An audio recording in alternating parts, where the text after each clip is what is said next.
નમસ્કાર, સ્વાગત છે આપનું અરવલ્લી સમાચારમાં ઇવનિંગ બુલેટિન સાથે હું છું રીટા। સમાચારોની શરૂઆત કરીએ હેડલાઇન્સથી।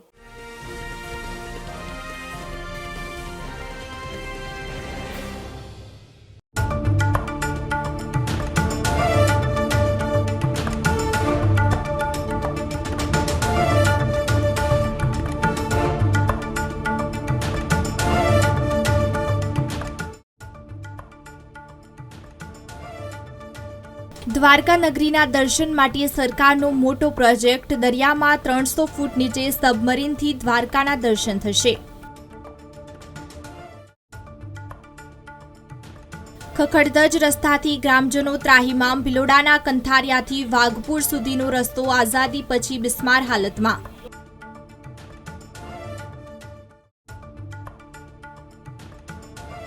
25 ડિસેમ્બરનો દિવસ સુશાસન દિવસ તરીકે ઉજવવામાં આવ્યો। અરવલ્લી વહીવટી તંત્રના અધિકારી કર્મચારીઓએ સુશાસન દિવસની ઉજવણીમાં ભાગ લીધો।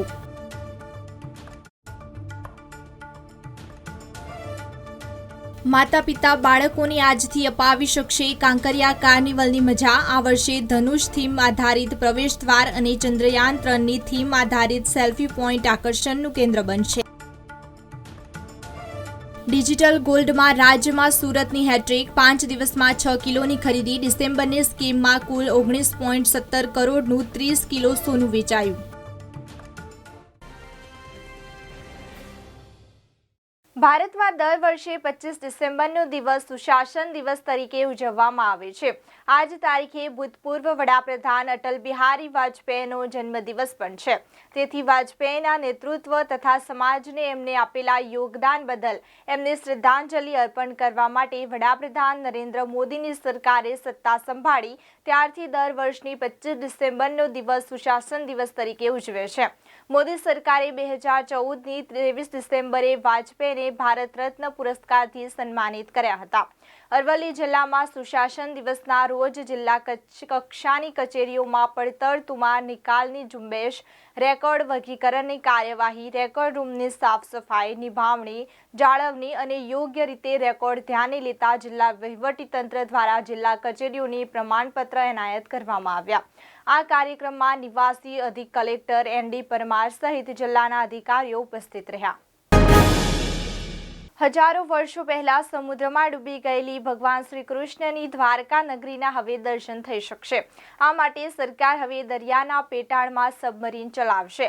સબમરીન પ્રોજેક્ટની શરૂઆત આગામી વર્ષે જન્માષ્ટમી કે દિવાળી બાદ શરૂ કરવામાં આવી શકે છે। જો કે અત્યાર સુધી સત્તાવાર જાહેરાત થઈ નથી। વાઇબ્રન્ટ સમિટમાં તેની જાહેરાત કરવામાં આવી શકે છે। રિપોર્ટ અનુસાર સબમરીન લોકોને સમુદ્રની નીચે 300 ફીટ સુધી લઈ જશે, જ્યાં તેઓ હજારો વર્ષો પહેલા સમુદ્રમાં ડૂબી ગયેલી ભગવાન શ્રી કૃષ્ણની દ્વારકા નગરીના દર્શન કરાવશે। બીજી તરફ નજર કરીએ તો ગુજરાતમાં દેશનો સૌથી લાંબો દરિયા કિનારો છે, જે શરૂઆતમાં 1600 કિલોમીટર હોવાનું માનવામાં આવતું હતું। જો કે નવા ડેટાને કારણે આ આંકડામાં સુધારો થયો છે। ગુજરાતીઓ હવે સૌથી લાંબા દરિયા કિનારાનું ગર્વ નહીં લઈ શકે। National centre for coastal research મુજબ ગુજરાતનો દરિયા કિનારો 1945.60 કિલોમીટર લાંબો છે। જો કે રાજ્યના દરિયાકાંઠો 537.5 કિમીનો દરિયાઈ સ્તર વધવાથી અને આબોહવા પરિવર્તનને કારણે સતત ધોવાણ થઈ રહ્યું છે।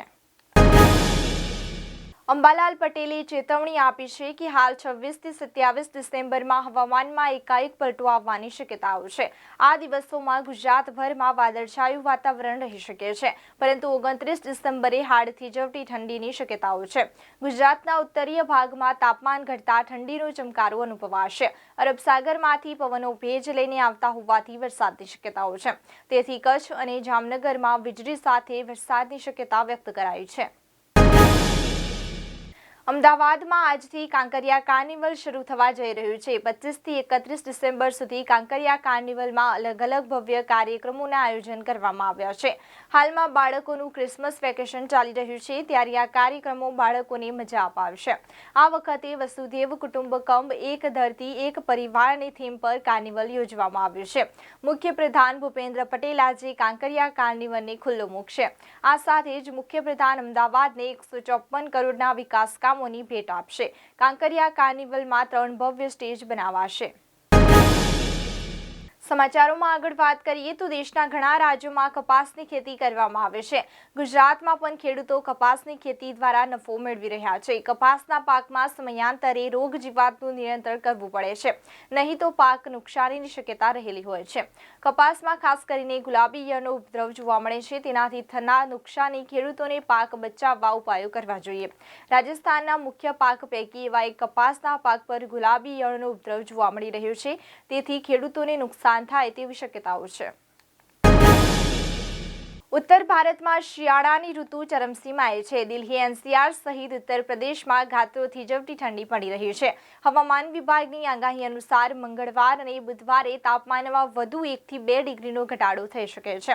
આ પછી તાપમાનમાં પણ વધારો થવાની શક્યતાઓ છે.